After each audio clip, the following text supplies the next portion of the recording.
What's up, Tiger fans? Welcome back to the second ever episode of the Streak Speak, where we are joined today by the first ever athlete, Rachel Hess from the Red Hot volleyball team. Got off to a 7-0 start this season, so we got her in here this week.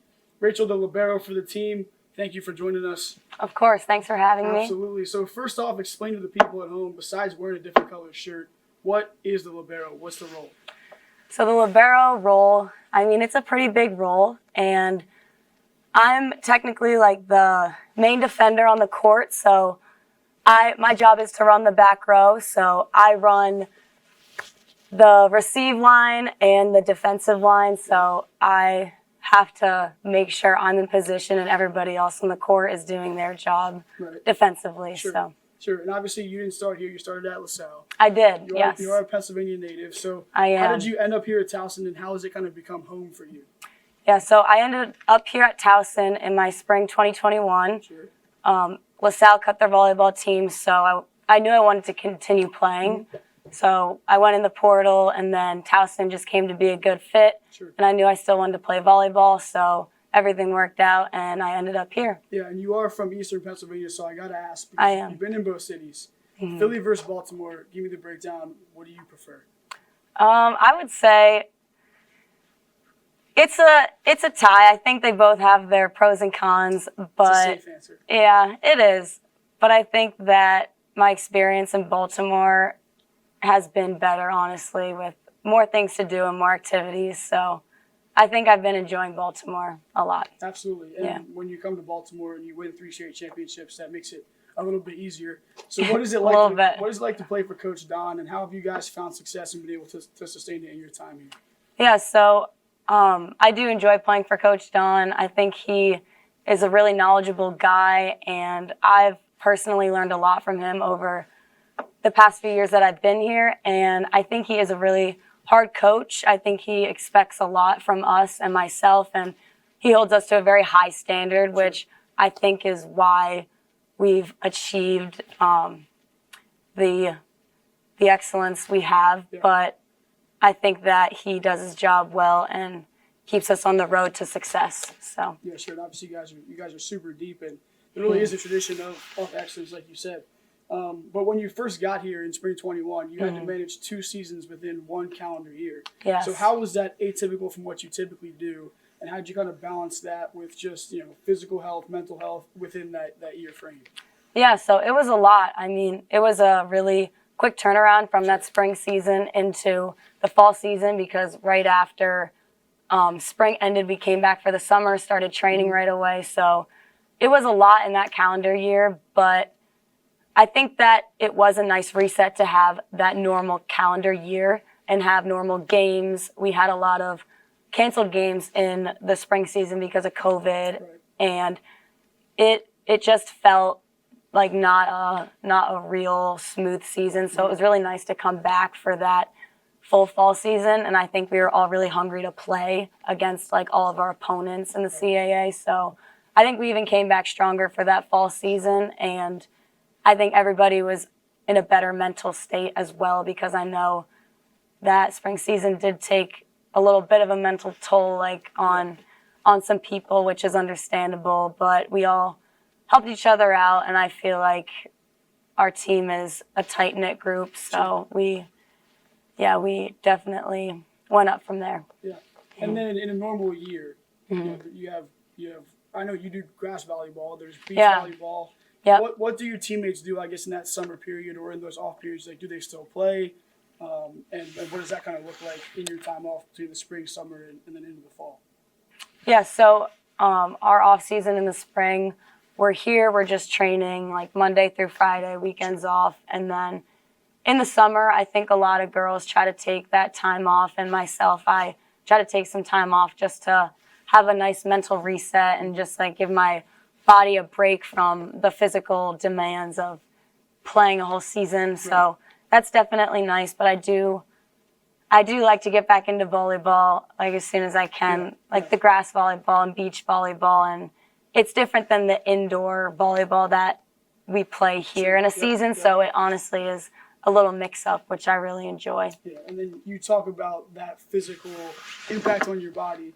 Yes. You were 13th in program history in a single season with 471 digs in a previous year. You recorded double-digit digs in 23 or 30 games last season. You got 5+ and 5+7 this season. And when you actually watch you, number 7 on the floor, the zone that you get in, and you put your body in these positions and you sacrifice all these things, like it's almost unbelievable to watch. But how do you mentally and physically prepare yourself to just sacrifice yourself game in and game out, that it is so treacherous, it is so difficult? What does that look like, mentally and physically and recovery on your side? Yeah, I think, all the training we've done here and that I do at home, I think it really helps me physically to be in that shape, to have to sacrifice my body, and helps me do that. But I enjoy the game, and the fact that I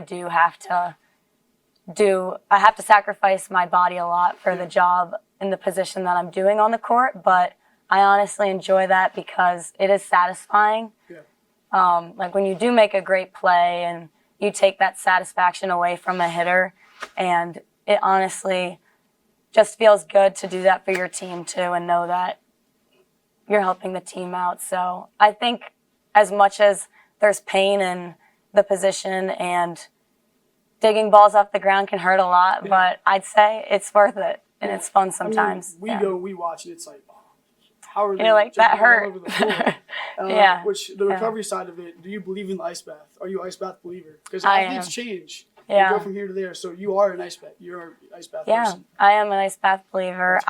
Every day in preseason after our sessions, I'd always hop in the ice bath with my teammates, and honestly, I feel great after. It's like one of the only things for recovery that I do that I feel actually recovered and Crazy. But you would know rested. Because you are studying exercise science. Yeah. So you originally were looking at PT, sports nutritionist, strength and conditioning. Where are you kind of headed towards now that you want to kind of approach as a career? Yeah, so I think, on the career path that I'm going right now, it's probably going to be strength and conditioning. Okay. And I was thinking of PT and nutrition, which I think I really would enjoy nutrition, but I realized that just over the years of training and working out, I really enjoy that, and I like coaching people too, so I feel like I could incorporate both and train college athletes, and I think that would be a really cool environment to be in. Yeah, absolutely. And then on the personal side, we've had some of these conversations before. I guess off camera, you're very close with your family. You do have a younger sister, I believe. You are rooted in faith. I understand all of that. But what does your family mean to you? And with your proximity to home, did that factor in your decision? How often can they come see you play? What's that dynamic look like when you're in the season? Yeah, it definitely did impact my decision too, because I knew Towson was only like a 2.5 hour ride. Sure. So I knew my family could come and watch me play, and they could come support. They can drive up for the weekend and leave. So yeah, I really enjoyed that. They're here for all the home games. They come to all the away games. So it's rare if they miss one, but Good for them. yeah, I think it's a good thing that the distance isn't too far. Yeah, and what do you think the biggest thing you still keep with them from your playing days that they've probably ever taught you? Mm-hmm. I'm sure they've been sideline coaches and all the rest. What do you carry with you whenever you go out there from them? I think the belief in myself. I know that they've always believed in me when I didn't believe in myself, so that really helps to have people believe in you, and I'd say that they're my biggest believers in myself, and they also have really taught me and just drilled into me like having a positive attitude and keeping that on the court, because it really does get you through a lot. And when things are tough in season and during volleyball, they always have just reminded me to keep that positive attitude. So Absolutely. It helps. And back in Pennsylvania this weekend, so I'm sure the weekend trip out there over to Pittsburgh. We got Bowling Green, American, and Pitt. How's this weekend looking for us? Matchup wise, how do we look? Yeah, so I have a good feeling about this weekend. I know we have some tough opponents coming up, with Pitt being most likely the hardest one. They're ranked pretty high up there, but you don't know until you play the game. Yeah. And Bowling Green is our first opponent, and we've been scouting, we've been practicing hard in the gym. So I think if we just stay focused and keep on that that hardworking mentality, I think good things will come, and I think we can pull out a few wins this weekend. Absolutely. And the team chemistry, when you see it, it's obviously there. Mm-hmm. You live with 3 other volleyball players, so tell us a little bit about them, about your relationships with them, and what that means being able to play with them all the time. Yeah, I mean, it really does help playing with your roommates who you're close with, because last year I did live with no teammates, Okay. and it was fine. I mean, I got to see my teammates every day at practice and games and stuff, so that was great. But it honestly makes a difference living with teammates, because there's that constant bonding. It builds that chemistry on and off the court, which Sure. I believe really does make a translation. And yeah, I love my roommates, Morgan, Trinity, and Cracky. Yeah. So I think we have a lot of fun where we live, and we all get along really well. So it's great to be able to live with them and play with them. Yeah, So. I mean, your guys' team chemistry across the board. Yes. It looks like it's pretty and high. it is. We all get along, Yeah. and I mean, you're not going to be best friends with everyone, Sure. but we all respect each other, and everybody gets along great. So, I mean, And winning cures all. When winning you win, does. It doesn't Exactly. matter, you know. You're So- right. So that's great. It's a good dynamic, though. Yeah, and absolutely. So the final question, like I said last time, that we want to bring to everybody who comes to this table, which I think is the hardest answer for some people, is what have you done today to make Towson Athletics a better place than it was yesterday? I think it would just be trying to support everyone in athletics and Sure. make those relationships in athletics to go support your friends at their games and just go to each other's games and build relationships when you see each other off the field and doing things with other athletes, like in your free time. And I would say just building that community and friendship with other athletes. I think that's like really helped me enjoy my time here, and it's a good time with all the athletes here. So I like the little friendship community of it. I mean, that's almost exactly what we're trying to do here. So thank you for Yeah. joining us today. Thank you, Look forward Bryce. to obviously seeing this and seeing your teammates in the future and some other athletes on here as we get going. But thank you again for coming out. Of course. Thank you, Appreciate you. Bryce. You You got too. Thank you.